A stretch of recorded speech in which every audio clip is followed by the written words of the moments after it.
Hi అండి అందరికీ. ఈరోజు రెసిపీ వచ్చేసి చెక్కప్పాలు అండి.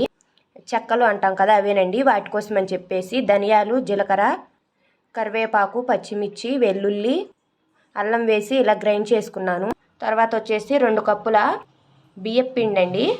2 కప్పుల బియ్యం పిండికి 1½ కప్పు వాటర్ పోసి బాగా మరిగించుకోవాలి. మనం మిక్సీ పట్టిన పేస్ట్ వేసుకొని కొద్దిగా మరగనివ్వాలి. ఇందులో సాల్ట్, కారం, 1 స్పూన్ ఆయిల్, దీనిలో మనం జల్లించుకున్న బియ్యం పిండి కలుపుకొని పక్క దించుకొని చల్లారనివ్వాలి. చల్లారిన తర్వాత నానబెట్టిన మినపప్పు, పచ్చిశనగపప్పు వేసి కలుపుకోవాలి. దీనిలోకి నార్మల్ వాటర్ పోస్తూ పిండి ముద్దలా కలుపుకోవాలి.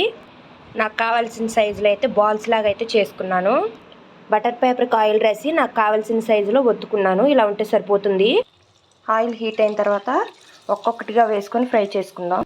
చూడండి ఎంత బాగా మనకి చెక్కలు అయితే వచ్చాయో, క్రిస్పీగా ఉన్నాయి. సబ్స్క్రైబ్ చేసుకోండి. Bye bye.